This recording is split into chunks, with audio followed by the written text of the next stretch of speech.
Naghahanap ba kayo ng property na malamig ang weather, na meron sa Tagaytay at meron din naman ng mga malapit sa Tagaytay like sa Silang, Mendez or Amadeo? Dahil meron tayong mga property na perfect pwede nyo patayuan ng inyong mga dream house, no? Na pwede siyang installment without interest. And meron din naman tayong mga properties dito sa Tagaytay if you want yung mga ready to use na, pwede na siyang tayuan ng house anytime. So yeah, welcome back. Welcome to this video.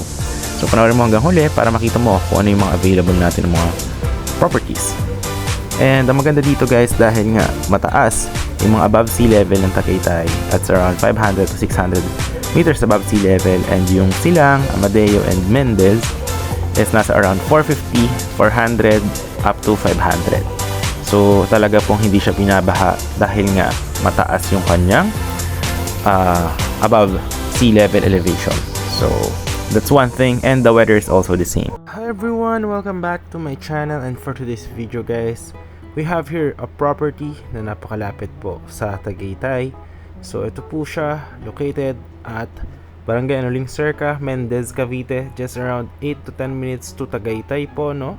So that is the Barangay Road as you can see here, and yung main highway po going to Mendez Bayan or going to Tagaytay, pwede rin kayo shortcut dyan sa kanan. If dito naman sa kaliwa is Mendez Bayan sa may McDonald's po.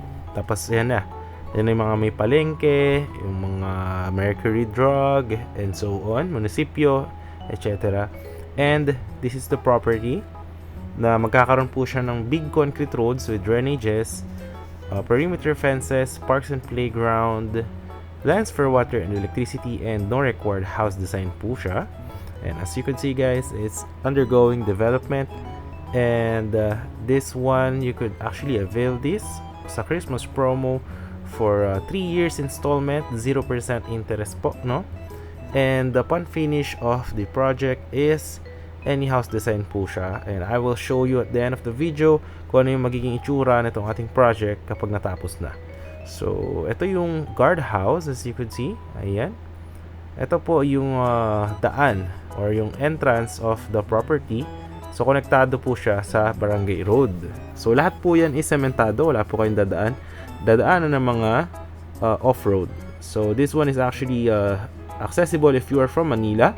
Daan lang po kayo ng Calax going to Tagaytay bypass road going to Mendez, and nandito na po kayo sa property. So ayan po siya, may roundabout po.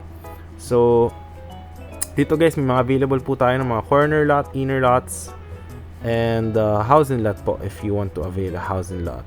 So ayan po siya. So now is papakita ko naman yung mga sample natin projects. Yung sample na itsura ng ating projects kapag tapos na po siya. So actually, ito is Silang Cavite din siya. Ganito yung mga sample natin ng mga finished projects. So no required house design po siya. As you can see, yan, depende po sa owner kung ano yung gusto nyo ipatayo na house. Ayan. So different designs po yan. Magkakaiba po yung mga bubong, and pwede rin po magpagawa sa contractor nyo. And yan guys, may mga linya na rin yung Meralco for electricity, and meron na rin siyang water. At makikita nyo guys, malapad yung mga concrete roads dyan.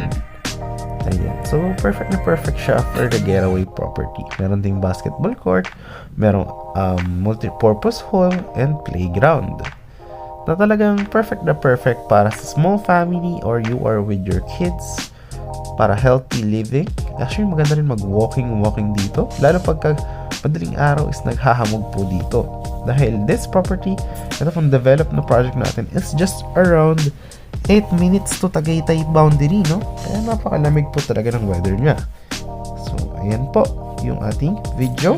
Maraming salamat sa panonood. If you were interested, message nyo lang ako on my Viber or WhatsApp. Ayan po. Or if you are actually happy in this video, kindly hit yung ating subscribe button. And syempre, share more into other people. Baka naman magkaroon tayo ng other properties na magustuhan ninyo. So yun lamang po. Maraming salamat sa panonood, and God bless.